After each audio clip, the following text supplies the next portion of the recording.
The bullet shattered the saloon window 3 inches from Cale Driftwood's head, sending glass fragments cascading into his untouched whiskey. He didn't flinch. The piano player stopped mid-note. Patrons dove for cover, but Cale remained seated, his weathered hands steady on the bar as boot steps thundered across the wooden floor behind him.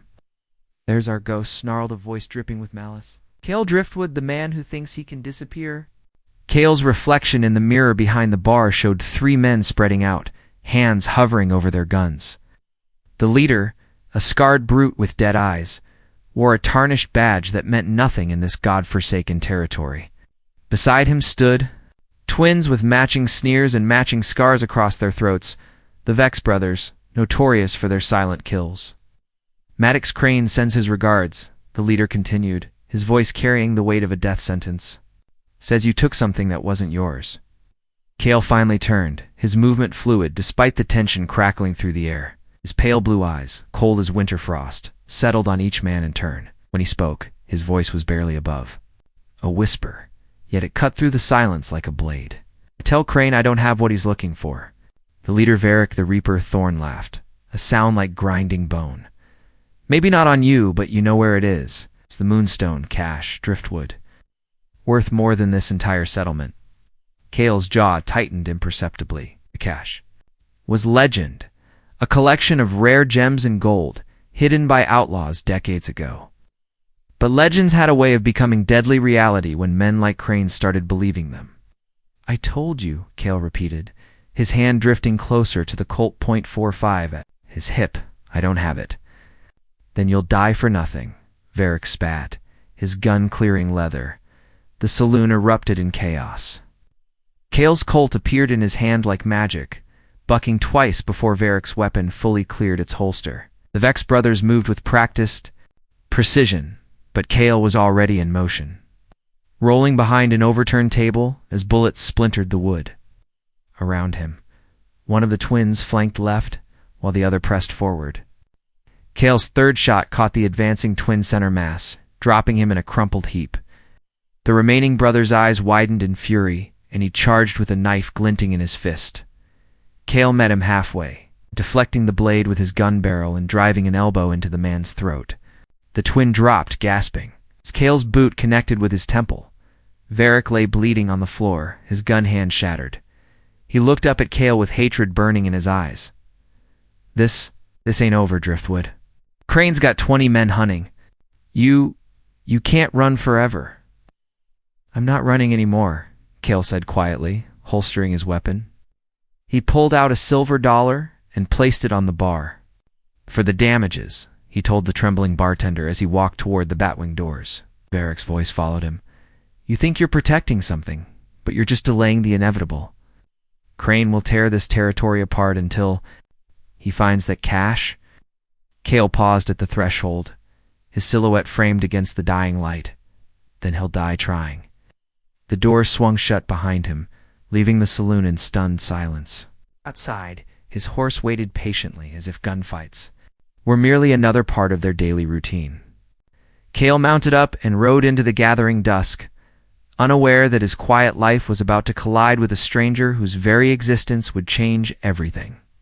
2 days later, Cale's campfire crackled in the shadow of Devil's Canyon when he heard the scream pierce the night like a blade, desperate and raw, coming from the direction of the old mining trail. His hand instinctively moved to his gun as he listened to the sound of running footsteps and pursuing hoofbeats. A figure burst. From the darkness, a woman in torn traveling clothes, her long auburn hair wild with panic. She stumbled toward his fire, gasping for breath, her green eyes wide with terror.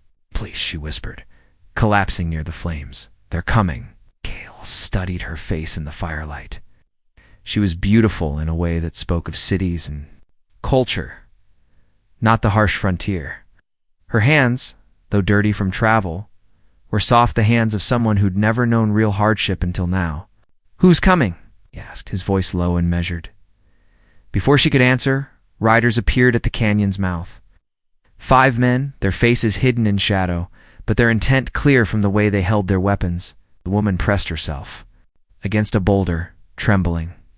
"Evening, stranger," called the lead rider, his voice carrying a false friendliness. And we're looking for someone. A woman who took something valuable from our employer. Cale remained seated by the fire, his posture relaxed but ready. Don't see anyone here but me. The rider urged his horse closer, and moonlight revealed a cruel face marked by a jagged scar from ear to jaw. Name's Corbin Ash. Maybe you've heard of me? Cale had. Ash was a bounty hunter who cared nothing for justice-only gold. The fact that he was here meant someone with serious money wanted this woman badly. Can't say I have, Cale lied smoothly. Ash's eyes narrowed as he scanned the camp. Funny thing about lies, stranger. They tend to catch up with you, he gestured. To his men, spread out. Search everything. The woman's breath caught as the riders dismounted. In the firelight, Cale caught her eye and gave an almost imperceptible shake of his head. She pressed deeper into the shadows. I said there's no one here, Cale repeated, rising to his feet. His movement was casual, but his hand now rested on his gun butt. Ash laughed coldly. Ash, you're either very stupid or very confident. Which is it? It depends. On the day, one of Ash's men had worked his way around the fire and was now behind the boulder where the woman hid. His sharp intake of breath told Cale the game was up. Boss! Found her. The woman burst from cover, running toward the canyon wall. But there was nowhere to go. Ash spurred his horse forward, rope in hand, but Cale stepped into his path. I wouldn't. Ash's horse reared as he pulled up short. You're making a mistake, friend. This woman stole from my employer. We're taking her back. What did she steal? Cale asked, his voice still calm. That's between us and her. Cale's pale eyes found the woman's face. She was shaking her head frantically, tears streaming down her cheeks. Whatever she'd taken, she was more afraid of going back than of dying here. Well, Cale said quietly, I guess it's between you and me now. Ash's face twisted with rage. You don't know what you're dealing with. She's not some innocent flower. She's a thief who ran to me for help, Cale interrupted. That makes her my responsibility. The silence stretched taut as a wire. 5 against 1, in the open, with no cover except the dying fire. Ash's men had spread out, creating a killing field. The smart play was to walk away. Instead, Cale stepped forward. Here's what's going to happen, he said, his voice carrying the weight of absolute certainty. You're going to turn around and ride out of here now. Ash's hand moved to his gun. Like hell, the woman's voice cut through the tension. My name is Liana Frost. I'm not a thief. I'm Maddox Crane's daughter. The revelation hung in the air like smoke from a funeral pyre. Ash's eyes widened, and even his hardened men shifted. Uncomfortably, Liana Frost, the name every outlaw in the territory knew, but none had ever seen. Impossible, Ash breathed. Crane's daughter is dead, has been for years. Liana stepped into the firelight, her chin raised defiantly, despite the tears on her cheeks. He told everyone I died in a fever when I was 12. Sent me east to live, with his sister, to keep me safe from his enemies. Her voice cracked. But I'm not a child anymore, and I've seen what he's become. Cale's mind raced. Maddox Crane, the most feared outlaw leader in 3 territories, had been hunting him for months over a cache that might not even exist. Now Crane's own daughter was running from him. What did you take? Cale asked. Liana's hand moved to a leather pouch at her waist. His journal? Everything he's done, everyone he's killed, every crime he's planning, including the truth about the Moonstone cache. Ash licked his lips greedily. That journal's worth a fortune. Crane's offering $10,000 for your return, girl? Dead or alive? Then he's going to be disappointed, Cale said, his Colt appearing in his hand with practiced ease. The canyon erupted in gunfire. Ash's men had expected an easy capture. Not a fight against a man who moved like death itself. Cale's first shot took the man behind the boulder, spinning him into the rock face. His second caught another rider as he tried to flank left. Ash fired from horseback, his bullet scoring. A line across Cale's shoulder. The pain was immediate and sharp, but Cale had fought through worse. He rolled behind his saddle as bullets whined overhead, then came up firing. 2 more of Ash's men went down in quick succession. The remaining rider, seeing his companions fall, spurred his horse toward the canyon mouth. Cale let him go. A man running in fear was less dangerous than a cornered one. Ash, however, wasn't running. He'd dismounted and taken cover behind a cluster of rocks, his rifle trained on Liana. "Throw down your gun, Driftwood," he shouted, "or the girl dies." Cale could see the angle. From his position, he couldn't hit Ash without exposing himself to a killing shot. But if he didn't act, Liana would die anyway. "You know who I am?" Cale called back, buying time as he looked for an opening. "Course I do," the silent cowboy. "They say you killed 15 men in Tombstone without saying a word. They say you can put 6 bullets in a silver dollar from 100 yards. Ash's voice carried a nervous edge. "But they also say you disappeared after the crane job went wrong." Makes a man wonder what really happened. Cale's jaw tightened. The crane job, the reason he'd been running for 6 months. A simple escort mission that had turned into a bloodbath when Crane's men ambushed them. Cale had been the only survivor, and Crane blamed him for the death of his lieutenant. "The job went wrong because someone talked," Cale said. "Someone told Crane we were coming, and you think that someone was me?" Losh laughed bitterly. "I may be a bounty hunter, but I'm not stupid enough to cross Maddox Crane." "Then who?" Liana's voice answered from behind the rocks. "His own men. Father's been cleaning house, killing anyone who might know too much about the cash. He's planning something big, something that requires absolute loyalty." Ash's rifle barrel wavered slightly. "What kind of something?" "He's going to raid the Territorial Bank in Silverton. $300,000 in gold shipments." Liana's voice was steady, despite her fear. "But that's not all. He's planning to frame the army garrison for it, start a war between the settlers and the cavalry." The implications hit Cale like a physical blow. The war would destroy the territory, kill hundreds of innocent people, and Crane would profit from the chaos. "Why?" Cale asked. "Because in war, men like my father thrive. He'll sell guns to both sides, raid supply lines, take whatever he wants while everyone else is fighting for." Survival Ash's position shifted, and Cale saw his chance. Moving with fluid precision, he rolled left and came up firing. His bullet caught Ash in the shoulder, spinning him around. The bounty hunter's rifle clattered among the rocks. "It's over, Ash," Cale said, standing with his gun trained on the wounded man. But Ash was smiling through his pain. "No, Driftwood. It's just beginning.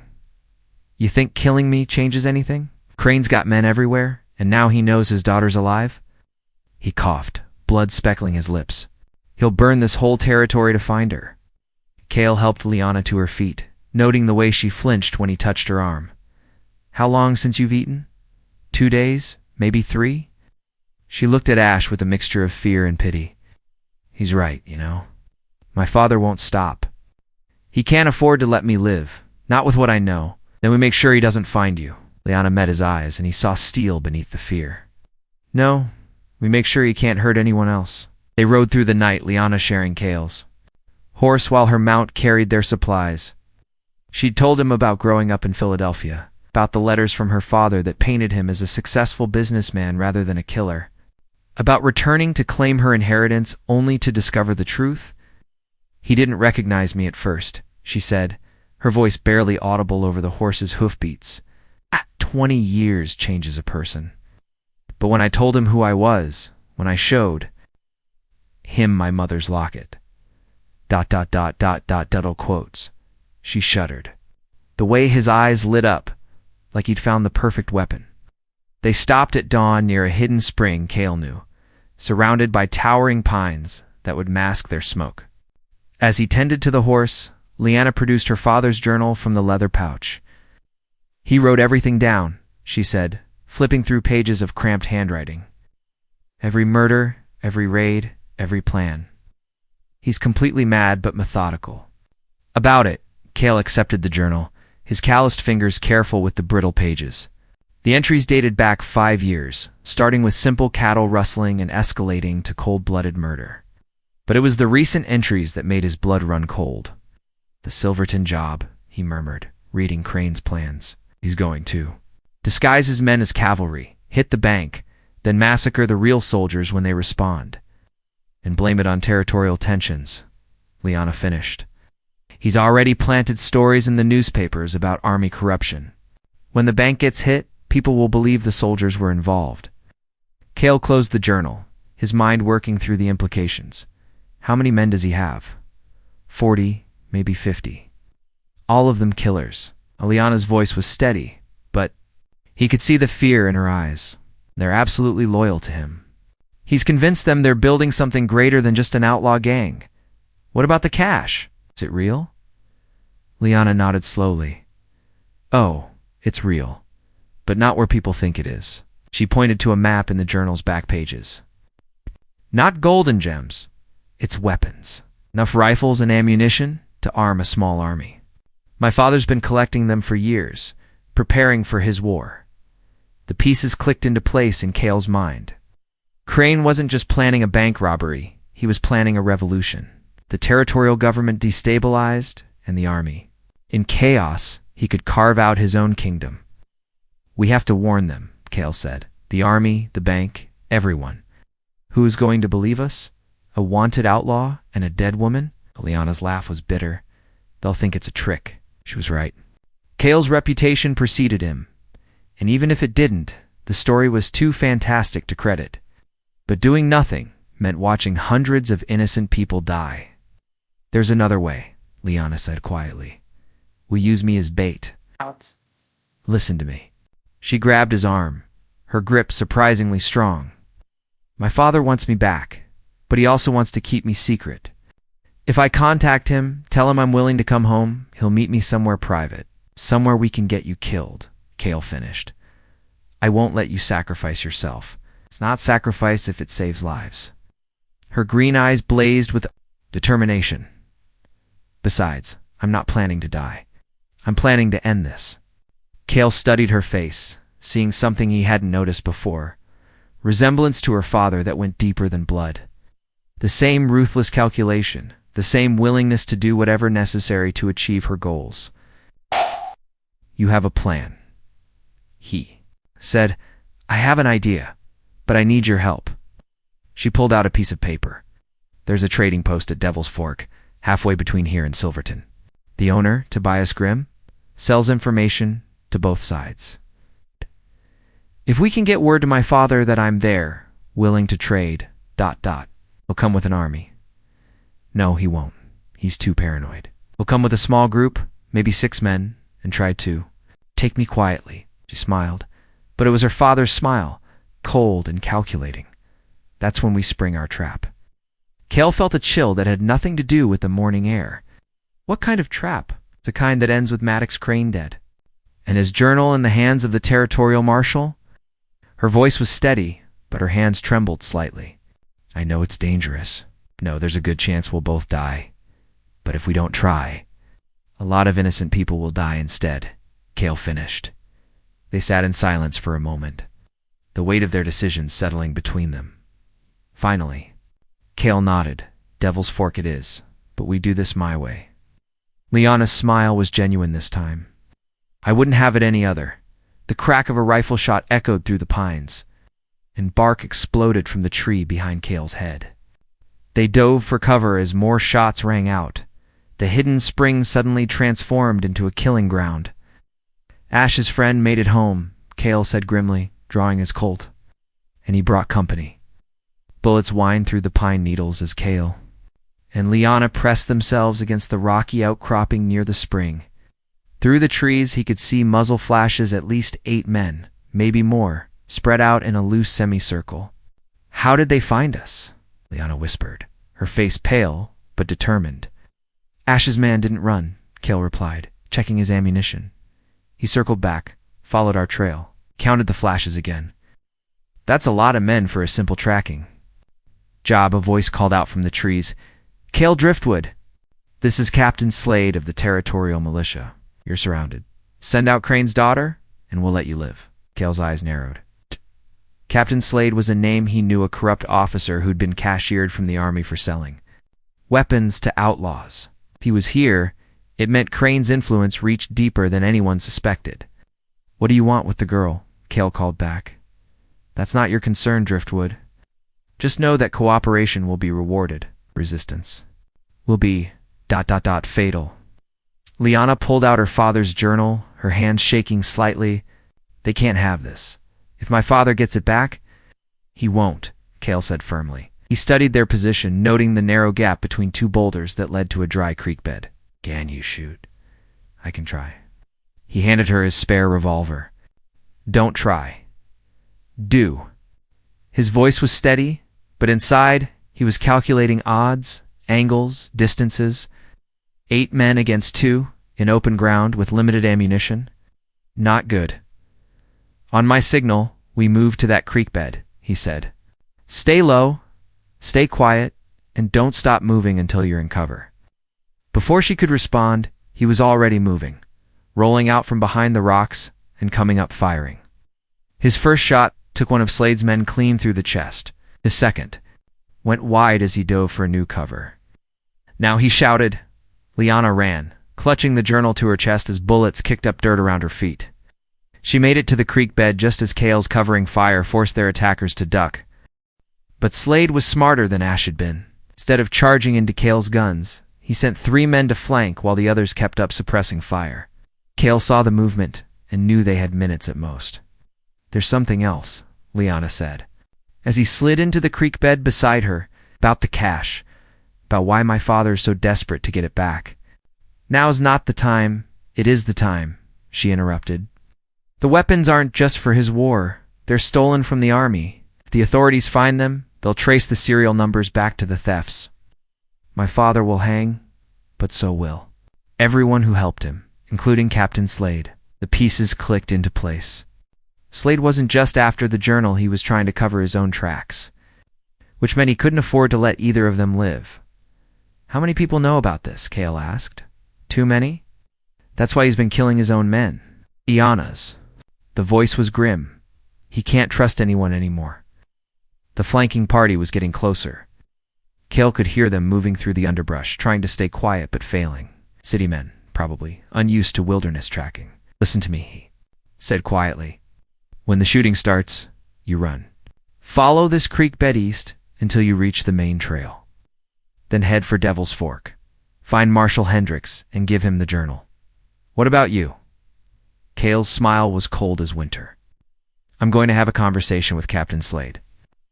Before she could protest, he was moving again, this time directly toward the flanking party. The first man never saw him come in. Cale's knife took him in the throat before he could cry out. The second man turned just in time to catch a bullet between the eyes. The third man got off a shot that burned a groove across Cale's ribs. But then Cale was on him, the gun butt crushing his temple. The man dropped like a stone. Driftwood.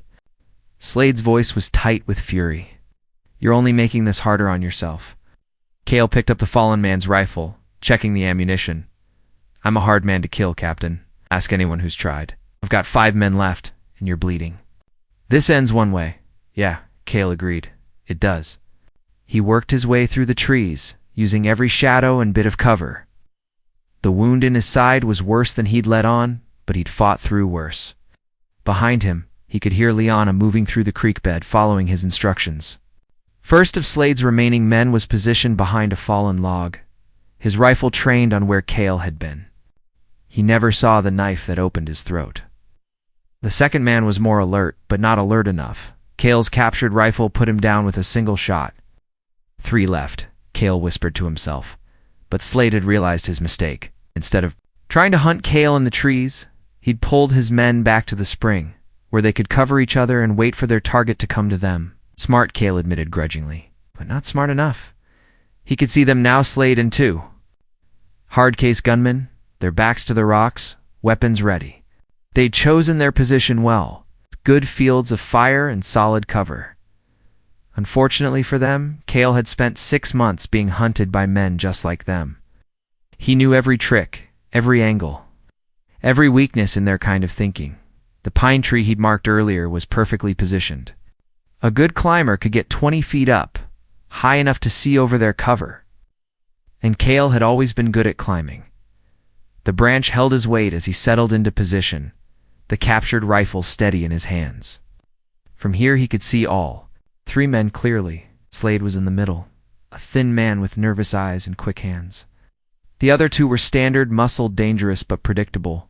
Cale's first shot took the man on the left, spinning him around and into the rocks.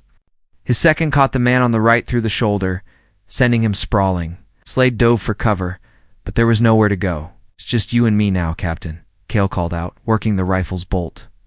"Want to discuss terms? Go to hell?" Driftwood already been there, didn't much care for the company. Cale dropped from the tree, his boots hitting the ground with practiced silence. Captain Slade was trapped behind the rocks, wounded and desperate. The most dangerous kind of enemy. "You know, this doesn't end here," Slade called out. "Crane's got men everywhere. Kill me, and 10 more will take my place." "Maybe," Cale replied, circling toward better position, "but you won't be one of them." He could hear movement behind the rock. Slade was trying to work his way toward the horses. Smart thinking, but not smart enough. Cale had already anticipated the move. "Tell me about the weapons," Cale said, his voice carrying easily across. "The small clearing. How long have you been stealing from the army?" 3 years, Slade answered without thinking, then cursed himself. "Long enough to know that men like you don't last long in this business? Men like me? Ones with consciences? Ones who care about innocent people?" Slade's voice was bitter. "Could have walked away from this. Should have walked away. You had to play hero." Cale reached the position he wanted, a clear line of sight to the rocks where Slade was hiding. "Someone has to." "Why? What's it gotten you?" "You're wanted in 3 territories, hunted by every bounty hunter west of the Mississippi." "And for what? A girl you don't even know?" The question hit closer to home than Cale cared to admit. He'd been running for 6 months, living like an animal, all because he'd refused to compromise his principles. And now he was about to die for a woman he'd known for 2 days. "Some things are worth dying for," he said quietly. "Name one. It's a chance to do something right." Slade's laugh was harsh, right? "You think stopping Crane makes you righteous? He's just one man. There are dozens like him, hundreds. You kill him, someone else takes his place. Then I'll kill them too, until someone kills you, and then what?" "What changes?" Cale didn't answer. He was close enough now to see Slade's position, close enough to end this, but something in the captain's words nagged at him. What would change? Even if they stopped Crane, even if they exposed the corruption, would anything really be different? Jeez. "Not coming back, you know," Slade said, his voice taking on a different tone. "The girl, she's probably halfway to Devil's Fork by now, assuming she made it past my men." "What men?" "The ones I sent to cut off the creek bed." "Did you really think I'd leave your escape route uncovered?" Slade's laugh was genuinely amused. "She's dead, Driftwood. Died for nothing, just like you're about to."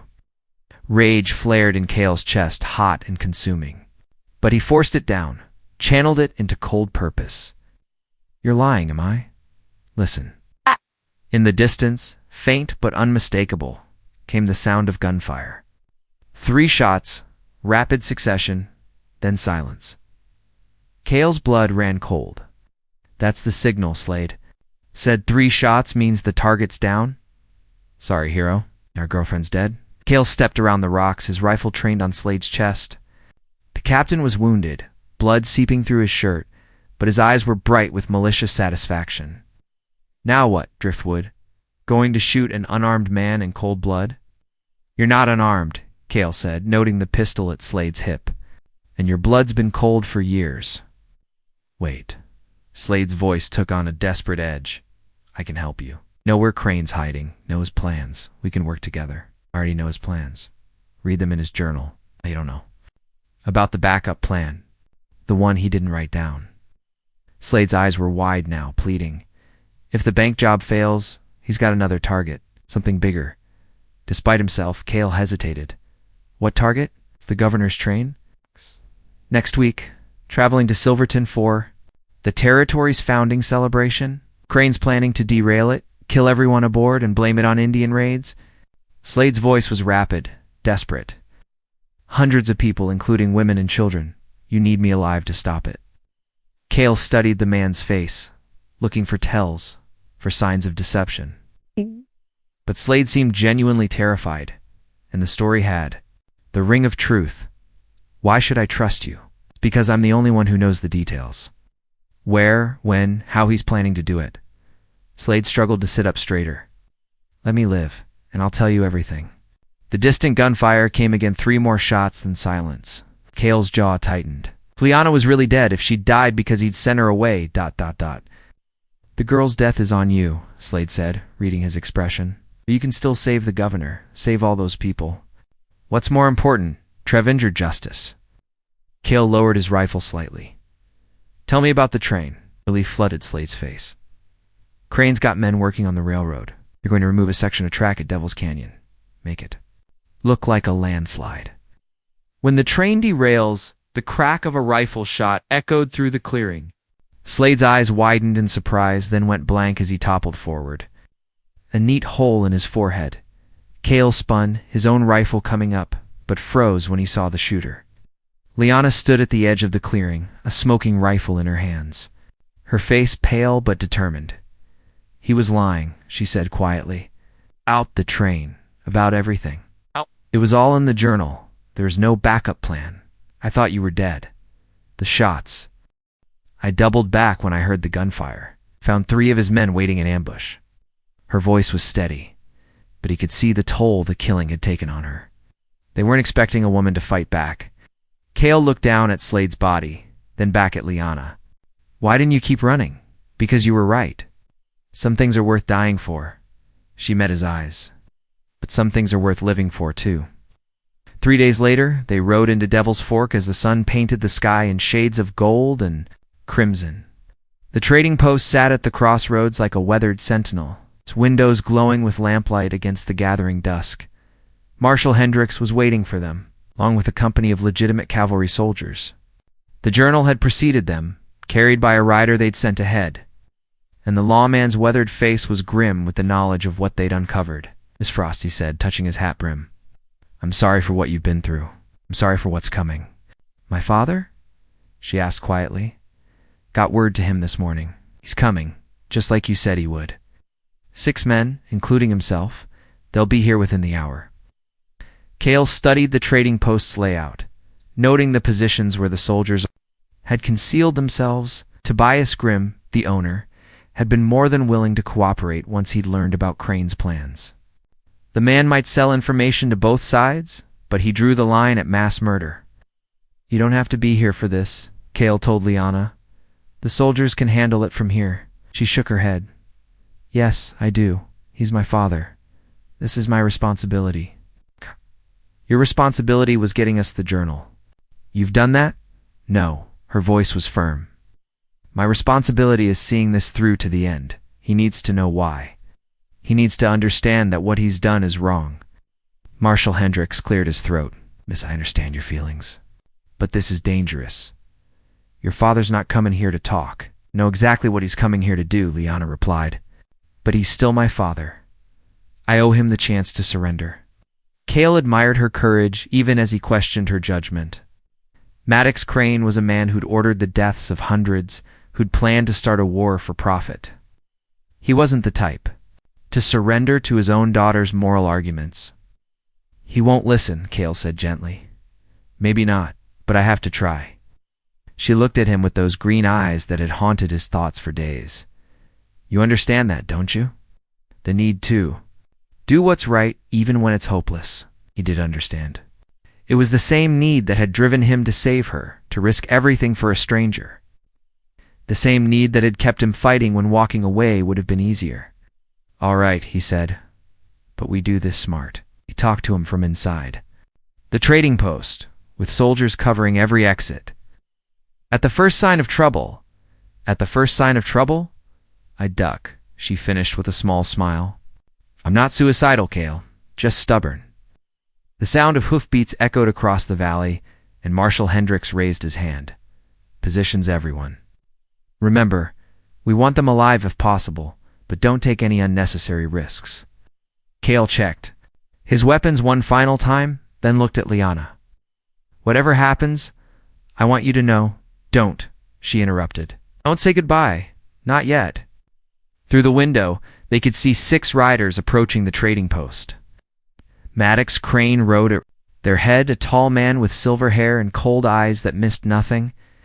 He was older than Cale had expected, but there was still power in his frame, still danger in the way he sat his horse. Crane called out as he dismounted.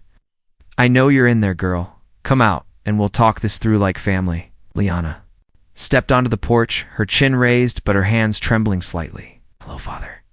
Crane's face transformed at the sight of her, 20 years of hardness melting away for just a moment. "My God, you look just like your mother." Then the mask slipped back into place.